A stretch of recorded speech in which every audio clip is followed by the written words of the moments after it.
Selamat berjumpa kembali anak-anak. Sebelum pelajaran kita mulai, marilah kita berdoa dulu. Semoga dalam belajar nanti kita mendapatkan ilmu yang bermanfaat. Marilah kita awali dengan bacaan basmalah. Bismillahirrahmanirrahim. Rabbi billahi robba wabil islami dina wabil muhammadin nabiyya wa rasulah.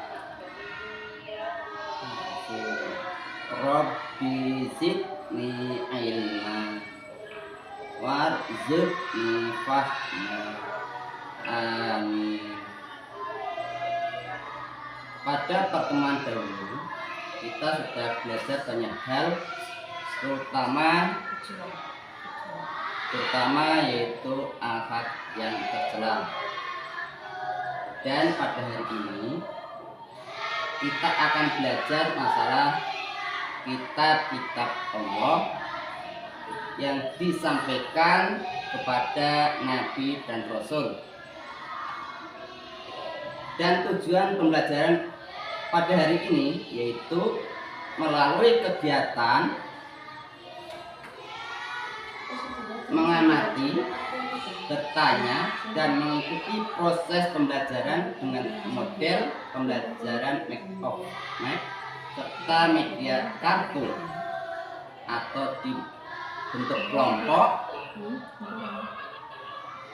kepada peserta didik dengan menjelaskan hikmah beriman kepada kitab-kitab Allah yang pertama.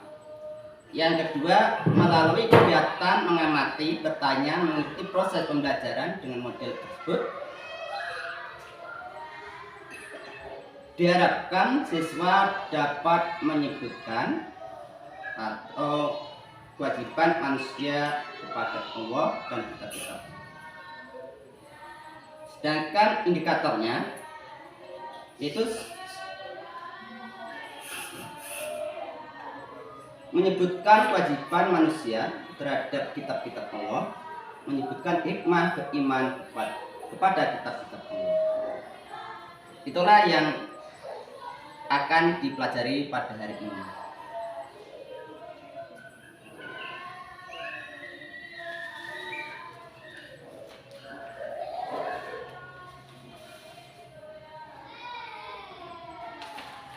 Dan selanjutnya kita akan memasuki ke materi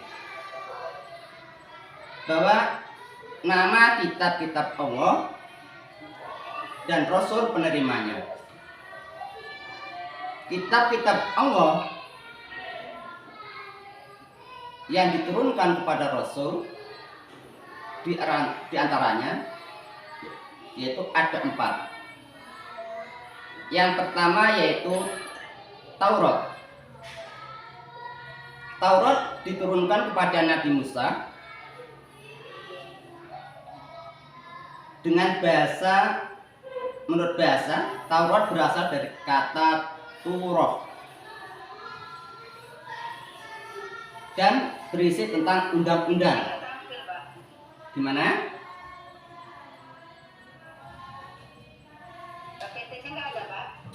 Materinya ada Bu? Di mana?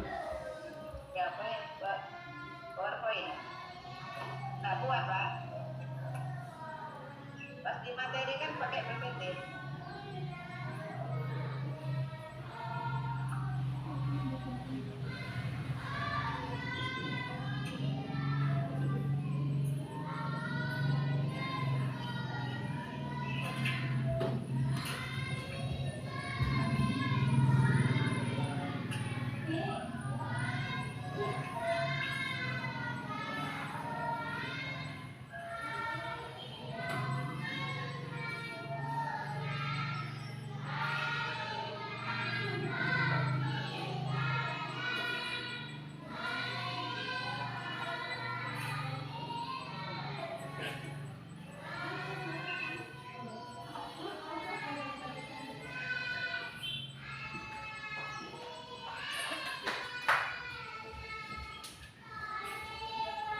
Wih, masuk. Tapi Ah, ini ah. tolong. Hentikan tadi. Berarti tenang saja. Heeh. Udah. Udah. Burung. Burung. Belum nampak.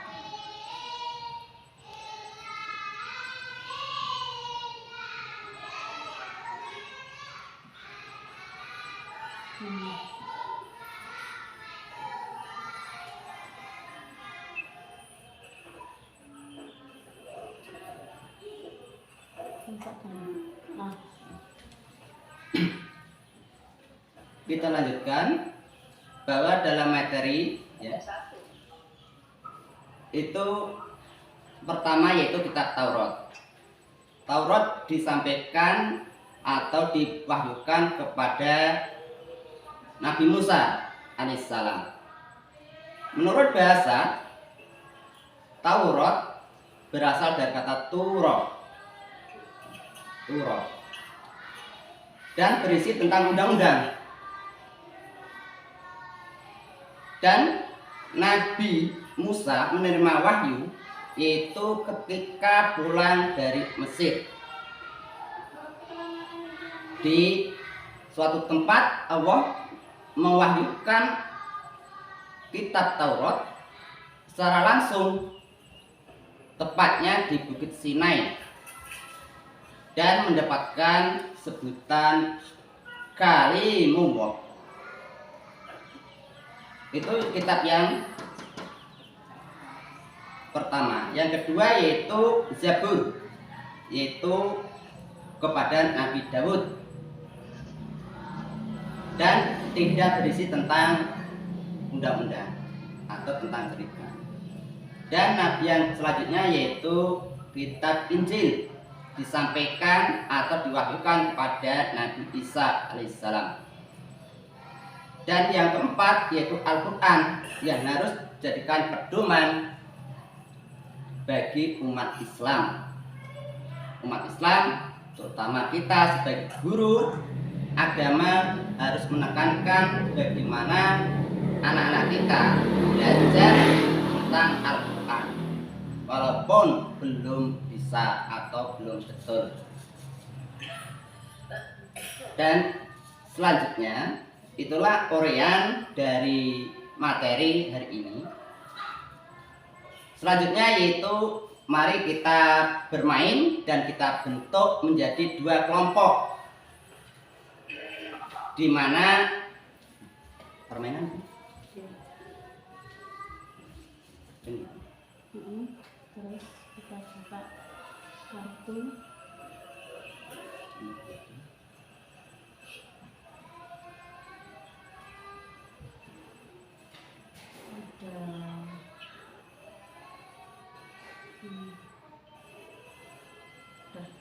Kunci burung. Kita sama. Jelaskan Pak. Jadi kita akan bermain kartu dengan membagi dua kelompok. Di sisi lain, kelompok satu yaitu akan membacakan soal, dan kelompok yang satu lagi akan menjawabnya.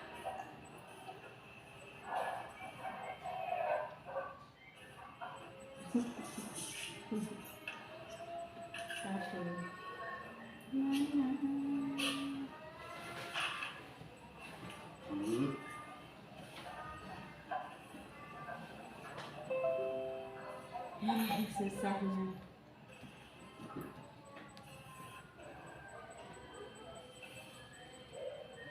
Enggak. Kayak mau buka.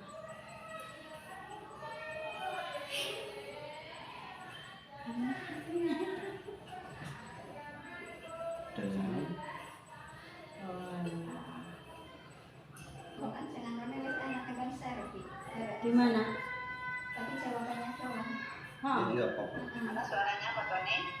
Nanti dulu Bu, medianya baru dicari. Kita kegiatan semuanya. Udah, kita aja, langsung. Jadi kita lanjutkan.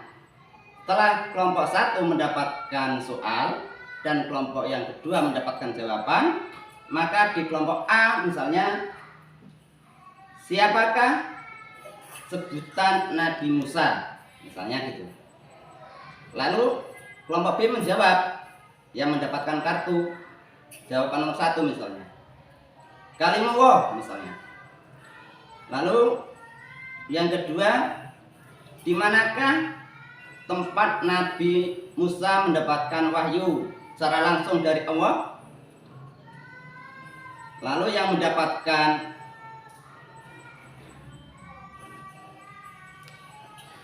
jawaban yaitu Bukit Sinai, misalnya gitu. Itulah model pembelajaran kami.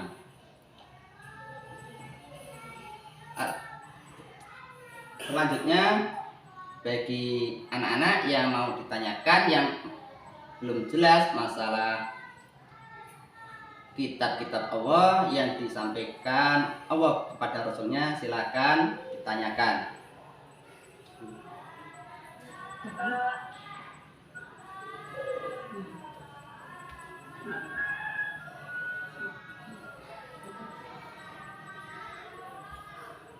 Silakan. Ya. Siapa yang mau tanya? Ya. Ini silakan. Mengapa harus mengimani kitab-kitab banyak? Kalau kita sebagai Kita harus lah, iman itu artinya percaya dalam hati, lalu diucapkan dengan lisan, diamalkan melalui perbuatan. Kalau kita sudah mengimani, lalu kita punya pedoman, punya rambu-rambu. Kita sebagai manusia di jalan raya aja, yaitu ada rambu-rambunya. Kalau enggak ada rambu-rambunya, apa yang terjadi coba di jalan? Mungkin akan terjadi tabrakan, ya kan? Akan menjadi keributan. Itulah, jadi manusia itu mengimani kitab-kitab karena di kitab-kitab itu terdapat yaitu rambu-rambu atau aturan, sebagaimana hadis Nabi yang artinya yang diriwayatkan oleh Siti Aisyah bahwa apa itu akhlak Rasulullah itu terdapat dalam Al-Quran.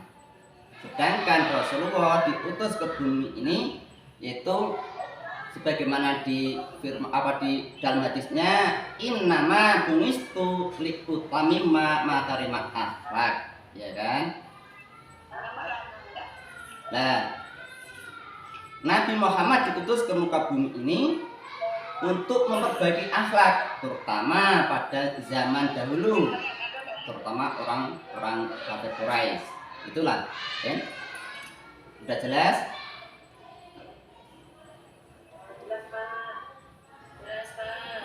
Yang lain?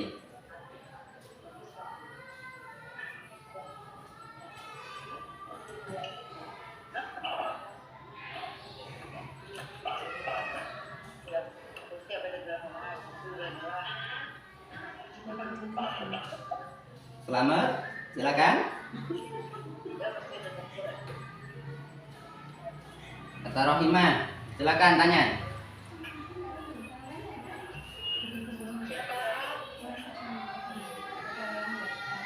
Kenapa ngantuk ya? Tadi belum jajan. Reni, ngantuk, jajan dulu. Nanti uang sakunya habis ya.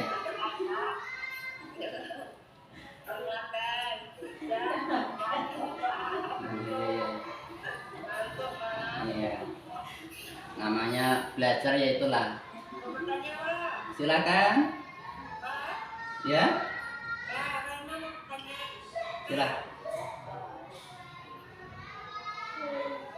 Minta uang apa? Tanya yang lain.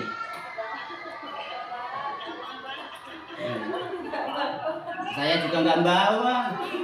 Gaji aja cuma dikit. 250. Iya, silakan.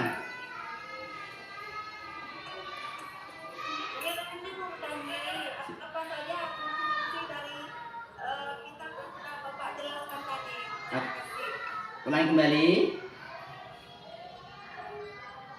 Apa-apa saja fungsi dari 4 kitab yang sudah Bapak jelaskan tadi? Oh iya, namanya kitab itu tadi kan sudah disampaikan oleh Bapak, yaitu sebagai pedoman. Fungsinya kan, kegunaannya kan gitu. Kegunaannya ya untuk dipelajari. Misalnya kitab Taurat misalnya, itu dipelajari misalnya pada kaum yaitu yang ada di Israel misalnya. Langsung untuk kitab Injil misalnya untuk kaum Nasrani atau umat Nasrani, sedangkan kita sebagai umat Islam ya kita harus mempelajarinya, kita harus berjalan di apa yang diajarkan dalam Al-Quran itu sendiri. Jelas? Iya. Lah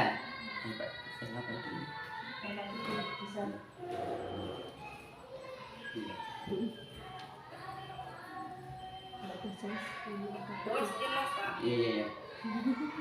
Terus jelas. Langsung kakak putih. Iya.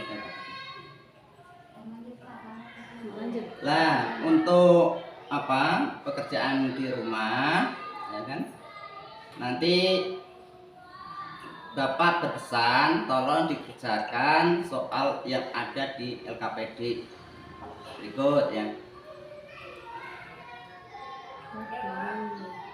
LKPD-nya kurang. PR tuh Pak ya. Ya,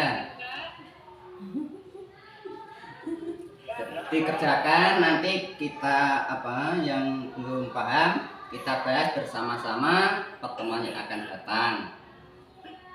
Mana LKPD-nya?